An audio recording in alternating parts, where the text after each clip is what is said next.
오늘 우리 말씀의 주제는 경건의 비밀과 거짓 교사들의 정체에 대해서 함께 좀 말씀을 나누겠습니다. 우리가 읽었던 이제 말씀에 보면 그 3장 14절부터 4장 5절 말씀인데 두 가지에 대해서 말씀해 주시고 있습니다. 첫 번째는 이제 경건의 비밀이라는 것이고, 두 번째는 이제 거짓 가르침을 주의하라. 이제 거짓 가르침을 주의하라라는 그런 두 가지의 주제를 우리가 말씀 속에서 볼 수가 있습니다. 먼저 이제 경건의 비밀에 대해서 말씀을 주실 때에 있어서 15절의 말씀에 보면 하나님의 집에서 어떻게 행해야 할지를 하나님의 집에서라는 이제 표현을 통하여서 성전을 이제 표현을 하고 있습니다. 여러분들, 이 땅에는 이제 수많은 단체들이 있습니다. 공동체라고 말할 수도 있고 여러 가지 이제 단체와 공동체들이 있는데, 이 가운데 가장 화합이 잘 되고 사랑이 돈독한 곳이 있다고 합니다. 그것이 어떤 곳이냐면 불치병 환자들의 모임이나 어떤 큰 사고로 인한 그런 후유증을 이제 서로 이제 치료하고 그런 거 관리하는 그런 모임이라는 것이죠. 바로 이제 여러분들, 아주 큰 고통과 환난과 아픔을 공통적으로 누리고 공통적인 것을 가지고 있을 때에 그 사람들이 서로에 대해서 잘 이해하고 서로를 잘 감싸주고 서로를 위로할 수 있는 그런 모임과 그런 공동체가 된다고 합니다.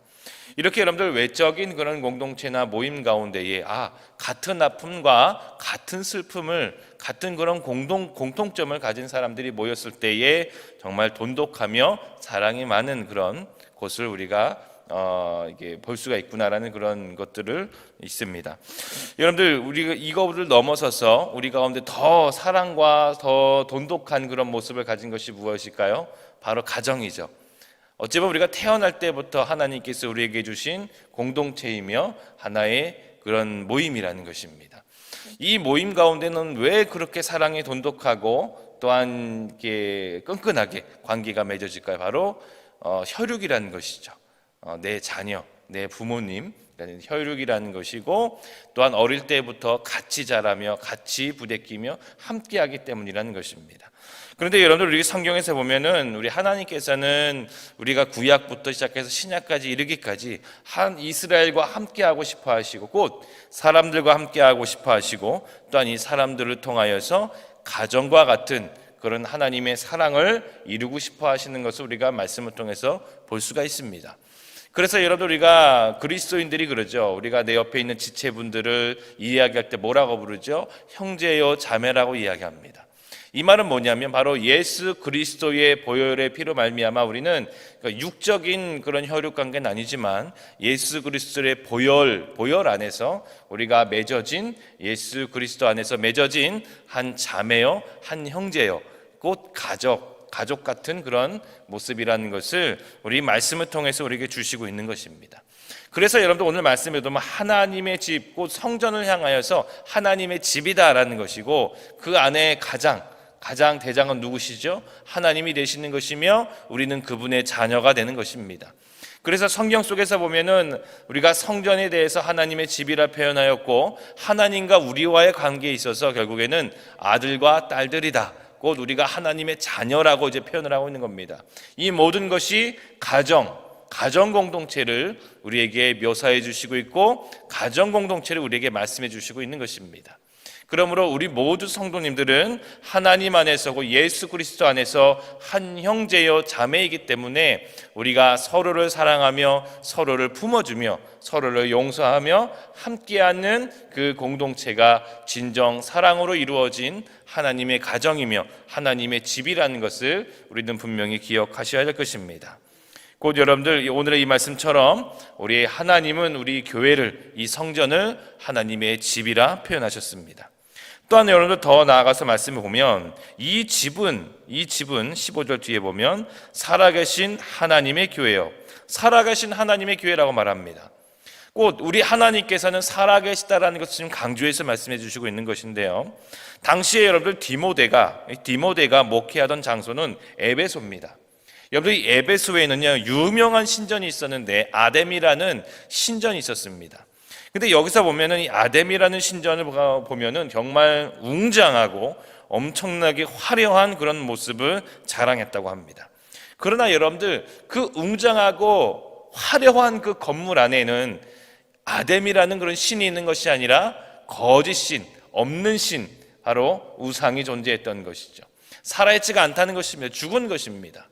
반면 여러분들 하나님의 집은 곧 살아계신 하나님께서 계시다는 것을 지금 강조하고 있는 것이죠. 여러분들 아무리 화려하고 웅장할지라도 그곳에는 생명이 없다면 그것은 죽은 그냥 건물이 될 뿐이라는 것이고요. 반면 여러분들 우리가 초라하고 뭔가 부족하고 없어 보일지라도 그곳에 살아계신 하나님이 계시다면 그것은 어떤 세상의 신전보다 더 영광스럽고 더 거룩하며 더 축복된 장소인 줄로 믿습니다. 우리가 지금 예배드리고 있는 이곳도 하나님이 계시기 때문에 성전이 될 수 있는 것이며 하나님이 계시기 때문에 우리가 예배드리는 이 장소는 은혜의 장소요 거룩하며 영광스러운 장소인 줄로 믿습니다. 곧 여러분들 오늘 이 말씀을 통해서 우리에게 주시는 것은 성전은 하나님의 집인데 그 하나님께서는 지금도 살아계시다는 것을 강조하고 있는 것입니다. 여러분들 우리가 하나님께 기도하며 주님을 예배하며 찬양하는 그 모든 믿음의 행위 자체가 무엇을 향하여 무엇을 증명하는 것이죠? 내가 믿는 하나님은 지금 내 예배를 받으시고 내 기도를 들으시는 살아계신 하나님이다 라는 것을 지금 우리는 믿고 나아가고 있는 것입니다. 분명히 이 살아계신 하나님께서는 하나님의 집 성전을 통하여서 우리에게 진리의 비밀, 경건의 비밀을 우리에게 주시는 줄로 믿습니다. 그 경건의 비밀이 무엇일까요? 16절에 보면 크도다 경건의 비밀이여 그렇지 않다 하느니 없도다.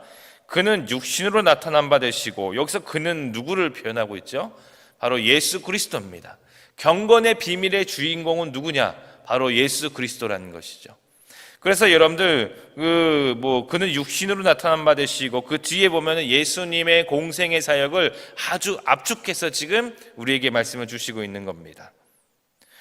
또한 여러분들 이와 함께 요한복음 1장 14절에 보면 예수 그리스도에 대해서 이렇게 설명을 하고 있습니다. 말씀이 육신이 되어 우리 가운데 거하시며 우리가 그 영광을 보니 아버지의 독생자의 영광이요 은혜와 진리가 충만하더라 라고 예수 그리스도에 대해서 표현을 하고 있고요. 또한 요한복음 14장 6절에 보면 예수님께서 말씀하셨습니다. 내가 곧 길이요 진리요 생명이니 라고 말씀하셨습니다. 이것이 바로 경건의 비밀이라는 것입니다. 진리 곧 복음이라는 것이죠. 예수 그리스도를 통해서만 우리가 생명의 축복을 받을 수 있다는 것, 예수 그리스도는 우리의 구원자이시며 메시아라는 것, 이것이 하나님께서 우리에게 계시해 주신 경건의 비밀이라는 것입니다. 우리는 이 경건의 비밀을 알아야 하고 또 믿어야 됩니다. 여러분들 아는 것으로 끝나면 안 돼요. 아는 것으로 끝나는 것이 아니라 믿고 그 예수 그리스도 안에 함께 들어가야 된다는 것입니다. 이것이 우리가 이 세상에서 진정한 축복의 길, 성공의 길을 가는 지름길이라는 것을 믿으시기 바랍니다. 결국엔 여러분들 이 세상의 모든 것들을 다 얻을지라도 우리가 생명이 없다면 다 헛된 것이잖아요. 마찬가지로 우리가 가장 우리 인간에게 소중한 것이 있다고 한다면 생명, 꼭 영생인 줄로 믿습니다. 그것이 하나님께서 우리에게 주시는 가장 첫 번째이며 가장 영광스러운 축복인 줄로 믿습니다. 이 축복을 받기 위해서는 오늘의 이 말씀처럼 하나님께서 우리에게 주신 그 경건의 비밀, 곧 예수 그리스도를 믿고 따르는 그것이 우리가 하나님의 축복을 얻는 바로 열쇠인 줄로 믿습니다. 다음으로 이제 4장에 넘어가서는 보면 거짓말을 하는 자들, 곧 거짓 가르침을 주의하라라고 말씀하십니다. 그런데 여러분들 이 경건의 비밀, 곧 진리와 복음, 곧 예수 그리스도에 대해서 말씀을 해주시고 난 다음에 바로 그러나라는 표현을 통하여 뭔가 다른 세력, 반대에 있는 것들에 대해서 말씀하시죠. 그러나 성령이 밝히 말씀하여 이르시기를 후일에 어떤 사람들이 믿음에서 떠나 미혹하는 영과 귀신의 가르침을 따르리라 하셨느니라. 자, 여기서 보면 이제 거짓말, 곧 거짓 가르침, 이것은 곧 귀신의 가르침이라고 지금 말씀을 하시고 있는데, 이것은 갑자기 생긴 것이 아니라 이미 성령을 통하여서 하나님께서 우리에게 주의해 주시고 우리에게 가르쳐 주셨다라고 이제 말씀을 하십니다. 여러분들 이와 함께 예수님께서도 분명히 말씀하셨습니다. 마지막 때가 이를수록 거짓 교사들, 그 적그리스도, 하나님의 복음을 방해하는 세력들이 존재할 것이다라는 것을 분명히 계속해서 우리에게 말씀해 주셨습니다. 그런데 오늘 이 말씀에서는요, 이 거짓 교사들의 정체에 대해서 이야기하고 있는 겁니다. 이들이 어떤 자들인가, 어떤 가르침을 가지고 있는가에 대해서 지금 이야기하고 있는데, 첫 번째 우리가 방금 읽었던 말씀에 보면, 자, 미혹하는 영이라고 했어요. 미혹하는 영. 그리고 귀신의 가르침. 그 미혹하는 영이 귀신의 가르침이라는 것인데, 이 미혹이라는 것은 무엇이냐? 속이다는 거예요. 속이고 길을 잃게 하는 것입니다. 여러분들, 악한 마귀 사단은 우리에게 와서 그래요. 하나님은 없다라고 합니다. 하나님은 잠들어 계시다고 말할 수도 있고요, 교회는 가짜라고 이야기할 수도 있고요, 세상에 여러 가지 속임수를 가지고 사람들을 미혹하는 겁니다. 그러니까 속이는 것이죠. 진정으로 하나님은 살아계시며 우리와 함께 계시며 이 땅의 창조주이신데, 사단 마귀는 속이는 겁니다. 하나님은 창조주가 아니라고 이야기하는 거고, 하나님 없다라고 하는 것이고, 이 세상에서 그냥 너 자신만 믿고 잘 살면 된다, 이 세상에서 물질만 가지면 모든 것을 행복하게 살 수 있다라든지, 이런 달콤한 말로 속이는 겁니다. 그 여러분들, 거짓 교사들, 그리고 여러분들 사단이 우리를 공격하는 것이 그런 거예요. 아주 요즘엔 그래요. 칼을 들고 와서 우리를 공격하는 것이 아니라 달콤한 것을 가지고 와서 우리의 귀에 속삭이며 우리를 속이는 것이죠.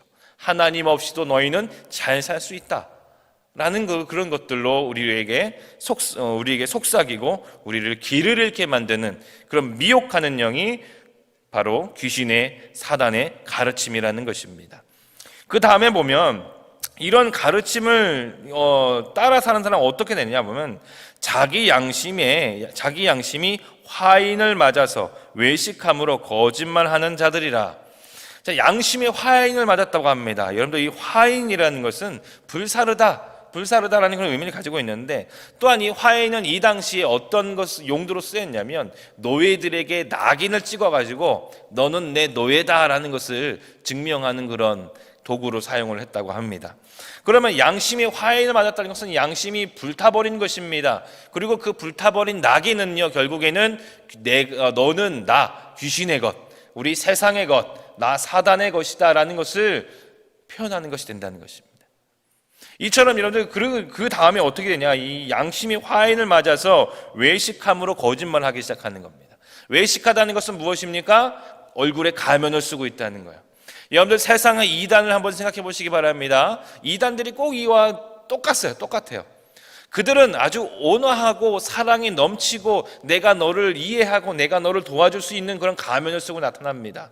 그래서 교회에서 상처받은 자들, 교회에서 뭔가 아픔이 있는 자들에게 먼저 다가오죠. 그래서 그 사람의 말을 아주 귀담아 들어주고 맞장구 쳐주고 그 사람의 편을 들어줍니다. 그래, 네가 상처받은 것은 누가 잘못해서 그런 거야, 너는 정당하고 네가 맞아라는 그런 자기의 편을 들어줍니다. 그리고 여러분들, 요즘 이단들은요, 직장이 필요하면 직장도 구해줘요. 다 이단 기업이긴 하겠죠. 그래서 여러분들, 그 사람의 편을 들어주는 척을 해요. 나중에 그 가면 속에 뭐가 있는 것이죠? 거짓말이 있는 겁니다. 아주 악독한 속임수가 있는 것입니다. 그래서 나중에는 거짓 교사가 되어서 바로 그 사람을 잘못된 길로 그런 미혹하고요, 길을 잃어버리게 만드는 것이죠.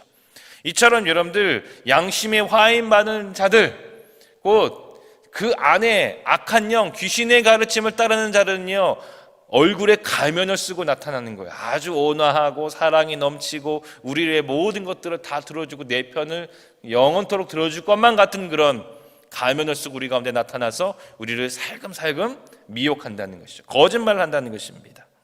이것을 주의하라. 성령이 이미 우리에게 말씀하셨고 우리에게 주의를 주셨다라고 지금 이야기하는 것이죠. 이 당시에는 왜 어떤 거짓 교사들이 있었냐면, 여러분들, 토라에 근거한 유대주의, 음식 규정을 따지는 유대주의와 그 후대에 나타난 영지주의라는 것이 있습니다. 곧 우리가 보는 육체의 모든 것들은 악하다 이거예요. 그래서 예수 그리스도의 성육신을 거부합니다. 왜? 육신을 입고 오실 수가 없다. 육신은 악하니까. 여러분들 그래서 그게 영지주의라는 것이죠. 근데 이 영지주의가 금욕주의로 나아갑니다. 영주주의적 금욕주의예요. 결혼도 금합니다. 결혼도 금하고요. 음식도 금합니다. 그래서 이 사람들을 교회 안에 와서 자꾸 살금살금 유혹하고 지금 너희가 배우고 있는 복음은 잘못된 것이다라고 거짓말을 하고 있는 것이에요. 그래서 이 영지주의, 금욕주의적 영지주의가 이 교회 안에 나타나서 성도들을 미혹하며 속이며 그들을 깨어내고자 하는 그런 움직임이 있었던 것이죠. 그래서 이것을 주의하라라고 지금 말씀을 통하여서 우리에게 주시는 것입니다. 여러분들, 이런 금욕주의와 영주주의적 이단의 사상 가운데 두 가지를 지금 말씀해 주시고 있습니다. 그에 대한 대답이겠죠. 자, 3절에 보면 그래요. 3절, 혼인을 금하고 어떤 음식물은 먹지 말라고 할 터이나 음식물은 하나님이 지으신 바니 믿는 자들과 진리를 아는 자들이 감사함으로 받을 것이니라. 하나님께서 지으신 모든 것이 선함에 감사함으로 받으면 버릴 것이 없나니. 여기서 뭐라고 표현하냐면 바로 믿는 자들, 하나님을 복음을 믿는 자들, 진리를 아는 자들은 여러분들 이 거짓 교사들 귀신의 가르침에서 떠나서 하나님께 감사함으로 받아 먹으라라는 것입니다. 감사함으로 받아 먹으라. 세상의 모든 음식물은 하나님께서 지으셨으니 감사함으로 받으면 버릴 것이 없다라고 우리에게 말씀을 주시고 있는 것이죠.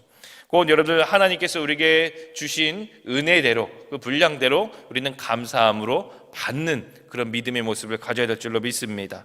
그 다음으로 5절의 말씀에 보면 하나님의 말씀과 기도로 거룩하여짐이라. 여러분, 이 금욕주의자들은 그렇습니다. 금욕주의자들은요, 유대주의자들도 그렇잖아요. 유대주의, 율법주의자들, 내가 무엇을 행함으로 거룩하여진다고 합니다. 곧 중심이 뭐죠? 내가요, 내가 이것을 이렇게 먹지 않고, 내가 이렇게 금식을 하고, 내가 결혼을 하지 않고, 내가 무엇을 하면 나는 거룩하여진다. 그 거룩이라는 것을 내가 만들고 있는 것입니다. 그러나 오늘의 이 말씀은 하나님의 말씀과 기도로 거룩하여짐이라. 거룩하여지는 것은 우리의 능력, 우리가 할 수 있는 것이 아니라 하나님의 말씀과 하나님의 능력인 기도로 우리는 거룩하여질 수 있다는 것이에요. 곧 하나님께서만 이루실 수 있다는 것입니다. 바로 이단의 사상, 거짓 영의 가르침, 그 가운데 우리는 이 말씀을 잘 기억해야 될 줄로 믿습니다. 곧 하나님의 복음과 말씀에 기초하여서 우리는 오직 주님만 바라보며 주의 말씀만 우리가 순종하는 우리 성도님이 되어야 될 줄로 믿습니다. 곧 여러분들, 우리는 이 말씀을 보면서 영적인 안전불감증을 조심하셔야 됩니다. 나는 괜찮겠지, 우리의 가정은 괜찮겠지, 우리의 자녀는 괜찮겠지라는 그런 것을 좀 벗어나야 돼요. 여러분들, 우리가 세상에서도 안전불감증은 뭐죠? 나에게는 그런 일이 일어나지 않아 라는 거예요. 그래서 가끔 보면 여름철마다 꼭 어떤 강가나 어떤 물가에 여기는 수영을 하면 안 됩니다. 혹여나 여기는 급물살이기 때문에 여기서 물놀이를 하면 안 됩니다라는 팻말이 있음에도 불구하고 나는 수영을 할 줄 아니까 나는 괜찮겠지라는 생각에 괜히 거기 들어가서 놀다가 인명사고가 나는 것을 매해 여름마다 그런 뉴스를 통해 소식을 듣지 않습니까? 그런 경고의 표지판이 있는데도 불구하고 안전불감증이 있다 보면은 그 표지판을 믿거나 보지 않습니다. 우리도 영적인 안전불감증에 걸린다면 이미 성령님께서 거짓 영의 가르침, 이 속임수에 대해서 우리에게 분명히 경고하셨는데 나는 괜찮겠지, 여러분들 우리 가정은 괜찮겠지, 그런 만약에 우리가 이런 안전불감증이 있다 보면은 우리가 알지 못하는 사이에 어느 순간 우리가 공격받고 있을 수도 있다는 것을 분명히 기억하시기 바랍니다. 그래서 오늘 이 말씀을 잘 기억하시면서 주님, 내가 항상 주의 말씀과 성령의 인도하심으로 주의하게 하여 주시옵소서. 곧 우리의 신앙생활, 우리의 가정을 주의 말씀으로 점검하게 하시고 항상 주님이 원하시며 기뻐하시는 그런 믿음의 길을 가는 나와 우리 가정이 되게 하여 주시옵소서. 그렇게 기도하시는 우리 성도님 되시기를 주의 이름으로 축복드립니다. 기도하겠습니다.